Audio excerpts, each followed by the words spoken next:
चंद्रकांत साहब को लेने जा रहा हूँ, वो मिल गए।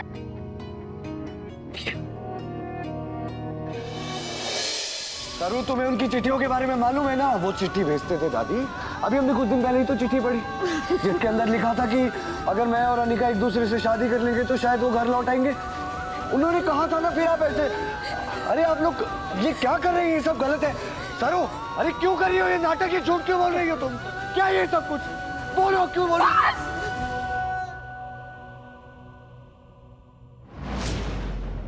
बस।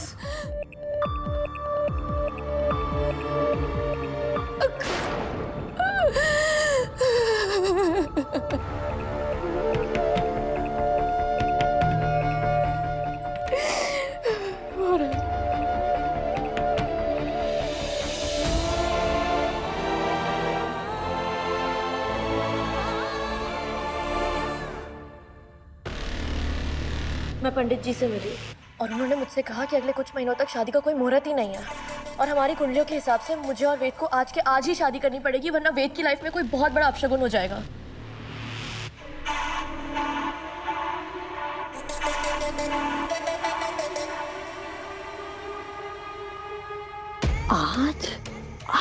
आज कैसे? हाँ आंटी, मुझे ऐसा लगता है हमें एंगेजमेंट को छोड़कर डायरेक्टली शादी कर लेनी चाहिए, क्योंकि आई नो मेरी तरह आप भी नहीं चाहेंगी ना वेद की लाइफ में कोई बहुत बड़ी मुसीबत आए।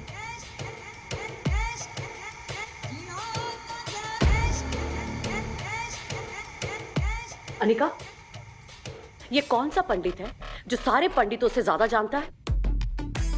मैं जोगते जी के आश्रम के पंडित जी से मिली, उन पर 100% ट्रस्ट है मुझे।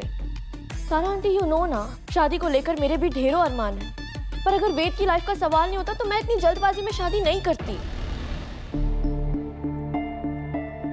वेद की लाइफ मुश्किल में। शादी होगी।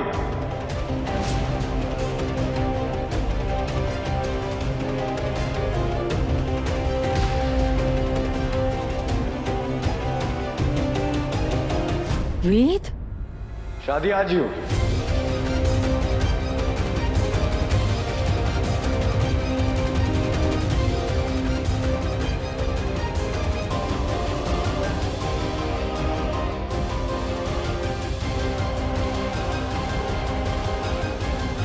अनिका, तुम शादी की तैयारी करो। मतलब वेद को अभी तक कुछ पता नहीं चला और जब तक सच बाहर आएगा वेद और मेरी शादी हो चुकी होगी और फिर कोई कुछ नहीं कर पाएगा। तुम श्योर हो? माँ, मैं जो कर रहा हूँ सोच समझ के कर रहा हूँ, लेकिन उससे पहले एक बहुत जरूरी काम है जो मुझे पूरे परिवार के लिए करना है।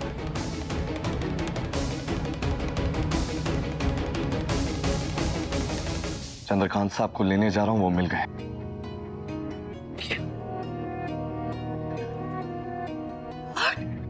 जी। वेद, चंद्रकांत अंकल मिल गए? हाँ भाभी, आपको याद है वो एक चिट्ठी थी जिसमें लिखा हुआ था कि मैं और अनिका अगर शादी कर लें तो चंद्रकांत साहब खुश हो जाएंगे और उस घर में लौट आएंगे।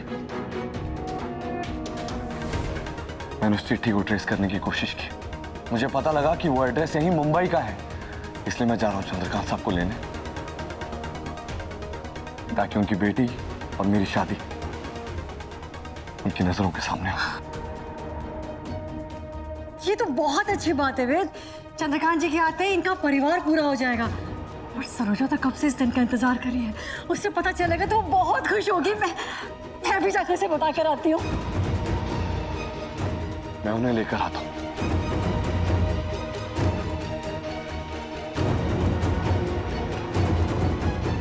जब डैड रहे ही नहीं और वो चिट्ठी मैंने लिखवाई थी तो वेद को कहाँ से उनका पता मिला?